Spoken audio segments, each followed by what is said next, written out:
Boom! Ito na guys, dumating na ang dashcam ni Bolt. Tingnan natin kung kailan natin ito makakabit guys. So today is March 16, no? Kahapon lang natin siya chinek-up, pero dumating na agad. Tingnan natin kung kailan na siya kakabit. Let's go!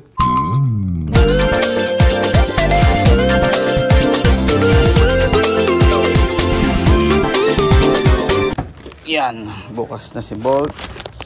Okay, so what is up guys, no? So kanina nakita nyo dumating tong parcel natin na to, and in today's video kakabit natin to agad syempre kay Bolt. So today is March 16, 2025, no? Isod ko lang muna si Bolt para malog dito sa garahe, tapos simulan na natin to ikabit, and unbox muna natin, unwrap natin, tapos kabit natin agad kay Bolt, no? So I think magiging mabilis lang naman to kasi basic install lang, pero siyempre ito yung magiging flow, no? Unboxing tapos testing kung mag-work siya dito sa ating tawag dito, yung outlet, basta yung saksakan niya, no? May kasama tong, basta makikita niyo naman mamaya. So dito ko na rin i-unbox, i-unwrap and everything.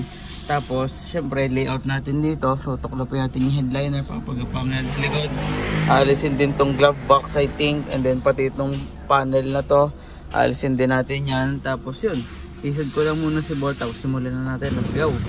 Okay na guys, so naisod na natin si Bolt. So ang gagawin ko naman yan is magbubukas tayo nitong ating parcel, no? Yung ating na-receive, kung ano nga ba to. Siyempre dito natin siya malalaman. Dito ko na lang i-unbox. So pang ay, uy, ito kasabay natin tong nakuha noong tawag dito, ating tools. Doon natin siya sa shop na yun in order. So buksan na natin. Alam kung uy, meron siyang tawag dito, bubble wrap. Yeah.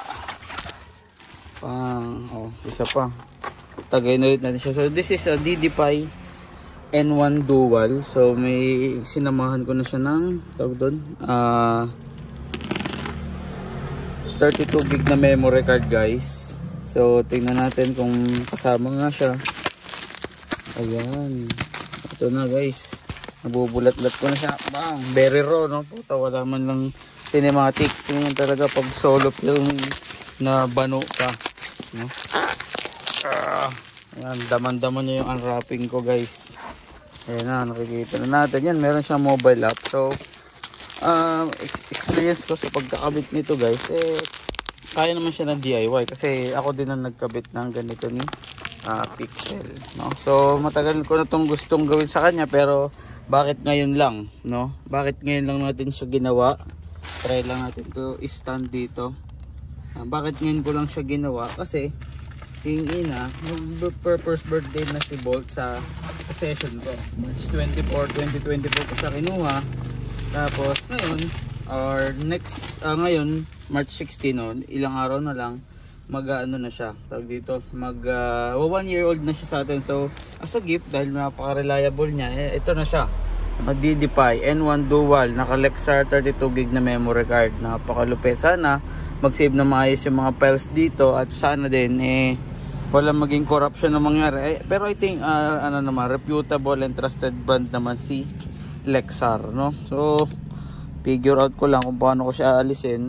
Kung ayaw magpa-figure out, edi ito, slide DDPi N1 Dual. Hindi, thumbnail muna. Labas tayo. Wala palang chinelas ko man. Okay, kuha natin ang thumbnail. Pang. Ayan na guys, yan na yung thumbnail natin.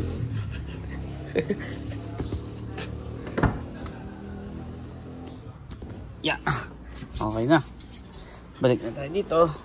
Tapos slide down. Pang.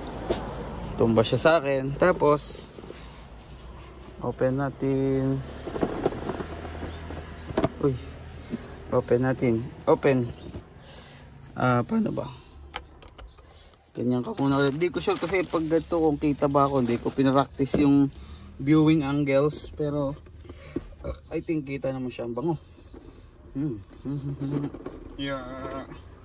Against the light siguro yan man. But let's try. Let's do it. Nakitang hirap mo naman buksan. Ito na yung mga kasama niya guys. So N1 Dual, given by its name, no? Self-explanatory naman. Ito yung front cam. ano to? Yung slip. Ito yung mga parang dito sa glass, yung pagdidikitan mismo. And then I think ito yung sa likod. Ito yung clip. Yan yung cables nya. And then bagang mayroon siyang dual USB para dun sa outlet na yon. So ayun muna, lilikumin ko muna itong mga kalat dito sa loob ni Bolt. Tapos simulan natin yung testing muna. Testing bago mag-installation. Let's go!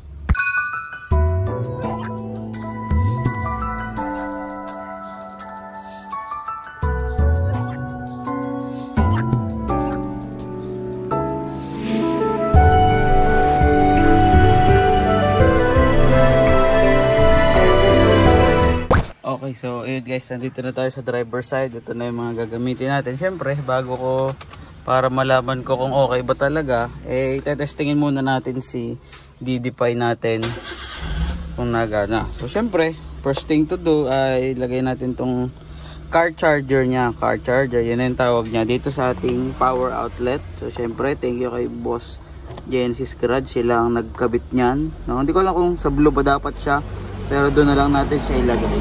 Sa blue ba dapat siya? Sige, sa blue na lang siya para mas malakas yung power, no? Pero yan, maganda siya kasi carbon yung design. So ito, alisin ko muna yung cover. This is going to be, ito yan, kukonek siya dito sa ating USB, doon sa ating car charger, and then papunta dito sa ating main device, which is ito. Siyempre, no? So ayusin ko lang yung connection, pakita ko muna sa inyo. And then ito naman, ito yung dulo ng cable nya. So ito, ko-connect natin dito sa cable na to, yung dalawang yung pag-connect natin. And then itong parang mic jack na to, sasaksak natin dito sa main unit, dito sa front cam natin. So magkakaroon kasi ng slot dito. Nakatangin, hindi ko mahugot. Ayan, meron yan dito sa taas. Ayan, dito yung power, yung USB Type-C, tapos dito yung sa rear camera. No? So simulan na natin, itatry ko lang i-layout. Mahirap kasi pag nakahawak ako sa camera. So babalikan ko na lang kayo in 3, 2. Okay na guys, so naayos na natin yung mga cables nya. So nakakonect na yung sa power dito. Itong sa rear camera nakakonect na. Ayan, meron yung parang gatla dyan. Makikita nyo naman yan kung magdi-DIY din kayo. Nakabit nyo, tapos yung kabilang dulo kinonect ko na dito sa front cam. So ito na lang yung kulang, yung power to main cam. So kapag sinaksak ko to, dapat magbigay siya ng sign of life para malaman natin kung talagang working siya. So ayan, saksak natin. Ayan, milaw. Dapat tutunog to eh. Ay, hello sa'yo. So okay siya, no? Nagbigay na siya ng sign of life. Although hindi ko pa nasasaksak yung memory card, meron pa siya sticker dito, tsaka sticker dito. So I think working naman yan. O, diba? Please insert SD card daw. Yan. So, I think working naman yan. So, ang sunod nating step na gagawin ngayon ay i-layout muna siya. Yun yung wait lang. Ayun yung pinakamalinaw, pinakamatrabahong gawin dito kasi babaklasin itong panel na to, alisin itong glove box, yung headliner, papagapangin dito, papagapangin dyan. So, babalikan ko na lang kayo maya-maya. No? So, yun lang. Let's go. Simulan na natin to. Okay, so first things first guys. So syempre para makapag-layout tayo dito ng ating cable, kailangan kita natin yung dadaanan. So para maalis natin tong glove box, syempre open nyo lang, squeeze nyo dito, bang maalis yung clip na yan. Kita nyo may goma dyan. Ay, daming laman, sorry ha. Daming laman, tapos bubain nyo lang, tapos makabubunot nyo siya ng madali lang, bang. Yan, ganoon lang. Tapos may access tayo sa loob ng kanyang glove box, no? So, siyempre mamaya lilinisin natin yan. Sisilipin ko din yung potential na pwedeng paglagyan ng ating tinatawag na cabin filter kung meron man, kung pwede man. Tapos yan, hanap lang ko ng pagdadaanan tapos ng cable natin, power cable, tapos balikan ko kayo later. Okay, so yun guys, para may nakita na tayong potential route, tingnan natin kung mapapakita ko sa inyo. Ayan, kung makikita nyo dito, hindi ko nakita. Sige, medyo maliit. So kung makikita nyo, saan na ba? Hindi ko na kasi kung kita sa camera eh, may sikip. Sige, wag na lang, basta para meron siyang space dito sa loob ng pillar para mapagapang natin yung wire. Tingnan natin kung pwedeng isukso ko na lang dyan, i-push ko na lang pataas yung cable palabas dito. Pero tingnan natin kung ano mangyayari. Let's go. Okay, so kanina may pinakita ko sa inyo na pwedeng ruta na isisingit ko lang doon, pero nagbago isip ko, no? Kasi naalala ko type C nga pala to, tapos baka mamaya madumihan. Ayoko nun, no? Masaya lang tayo sa ganyan. So gagawin natin, babakbakin ko na lang yan, pa-prying tool ko na lang. Ito din yung ginamit ko kay Pixel. Shoutout sa iyo, Piggy. Kanya naman to, pinatago niya lang kasi nga hindi naman siya matools kasi babae naman siya. So ako na lang muna gagamit. So ito gagamitin ko dito, papakawangin lang natin. Siyempre dahan-dahan tayo kasi almost okay ng ingay nyo.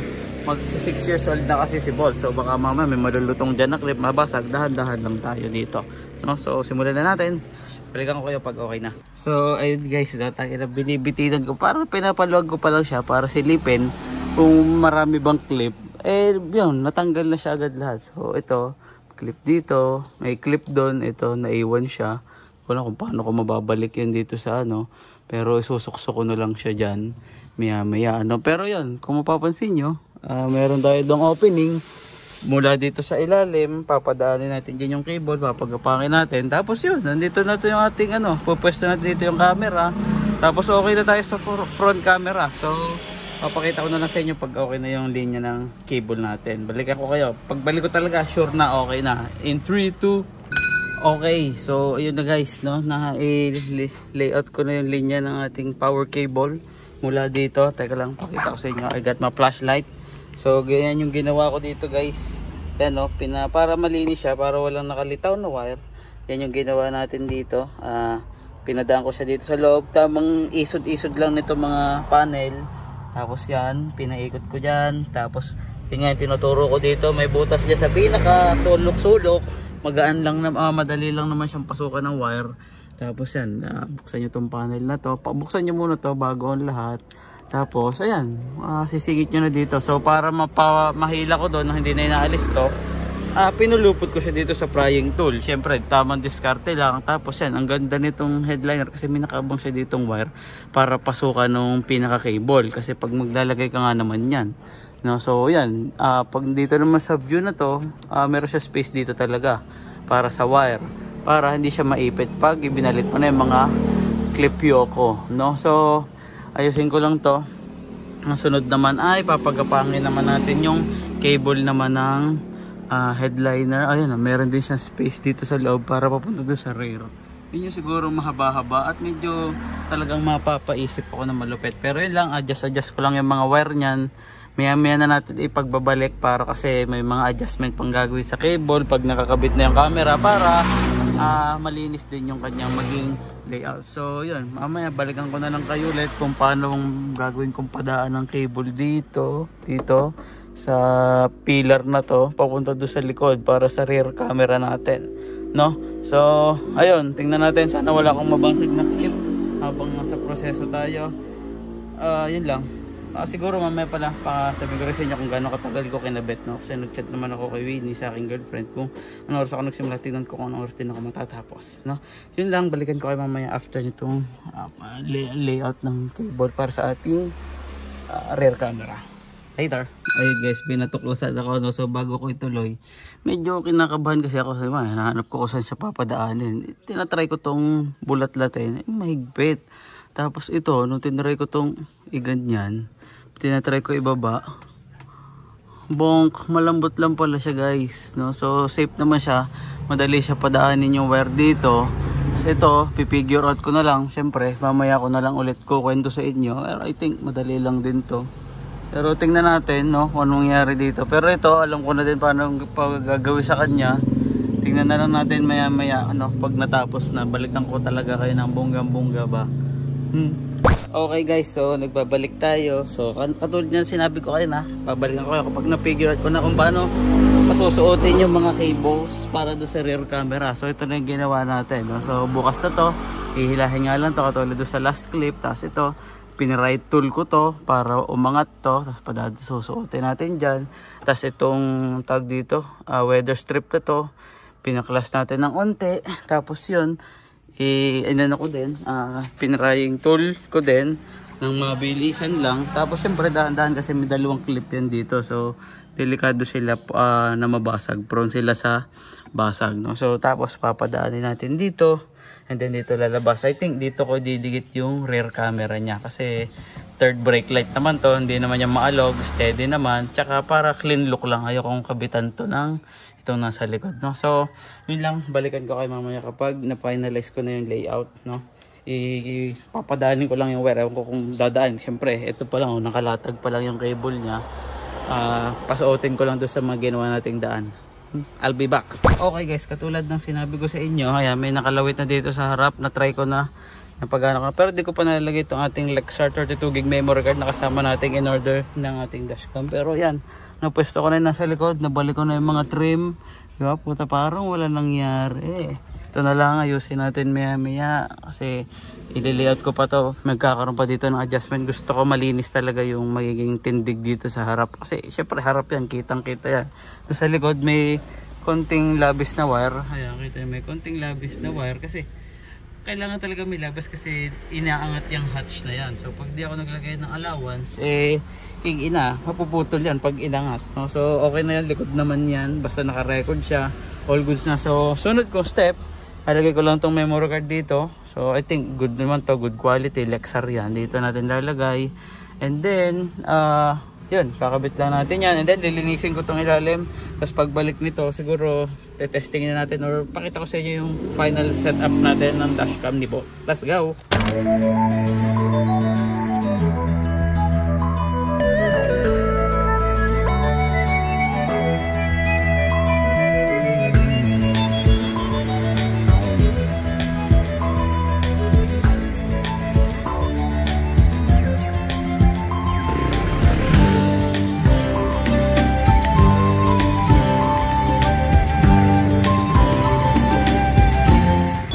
So what is up guys, so nakita nyo kanina, tapos na natin ikabit yung bagong upgrade Bolt TD-Pi N1 Dual front and rear dashcam. So pakita ko ulit sa inyo na mabilis sa pang malupit na walkthrough.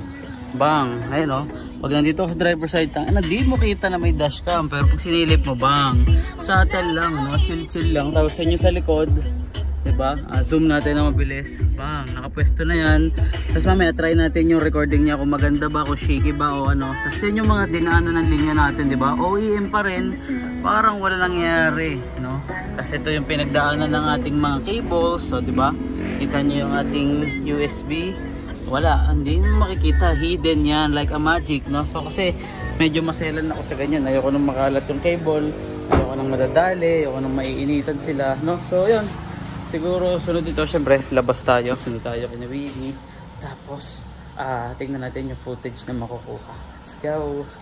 Okay na guys, tapos na tayo pag drive, no? So ito yung ating dashcam. Syempre hindi mo naalis yan siguro dyan. Tapos ayun yun nasa likod. Nakita ko kanina, may nakita akong personality. Kukunin ko lang dito sa dashcam. Check natin kung naging maganda ba yung quality, shaky ba siya, no? Pero yun, again, this video is sponsored by me dahil ako ang bumili niyan. Pukigina, napakaganda ng camera na yan. Ako ang bumili niyan guys. So hindi po ito sponsored ni DDPI or ng kahit na sino, kundi ng sarili ko. At syempre in further persuasion ng aking girlfriend na si Winnie, kasi siya nag-udyok sa akin na unahin mo, mag-dashcam ka muna bago kung ano-anong pag binagbibili mo. Dashcam muna kasi for safety nga naman niya. So thank you, I appreciate it a lot, no? So ayun lang. Tingnan natin yung mga footage and then yun, conclusion, no? Siguro before I end this video, conclusion ko, anong pakiramdam kapag may dashcam? Putang ina, babait ka, no? Hindi na yung iba ikaw babait ka. Bakit? Kasi mapapahiya ka. Ikaw yung may dashcam, pagka nagkaroon ng aberya sa daan at ni-review yan, pag nakitang patanga-tanga ka mag-drive, nakakahiya. Ang kapal naman ng mukha mo, naglabas ka pa ng dashcam footage mo, tapos ikaw pala yung may kasalanan, diba? So most probably titino ka talaga mag-drive. So I highly suggest na kayong lahat maglagay kayo ng dashcam, no? Hindi lang siya, no, for your safety, for your discipline na rin, no? Again, for your safety siya, no? Meron kang footage, kung may mangyari man, wag naman sana may footage ka. Pero again, yung disiplina na nakakahiyang maglabas ng footage na ikaw yung mali, no? Sa halip na makatulong ka ay mapapahiya ka pa, yun, no? So yun lang. Again, tingnan ko muna yung footage. Maraming salamat sa panonood. Huwag niyong kalimutan mag-like, comment, subscribe. Yun lang everyone. Ano kaya ang pwede pa nating i-upgrade? Sunod na tingin ko ay gulong, PMS at busina, no? So after nun, bahala na. Pero alin doon sa tatlo yung maganda unahin? Syempre PMS, or alin doon sa dalawa? Gulong o busina, no? Comment down below. Maraming salamat. Hanggang sa muli. Bye bye.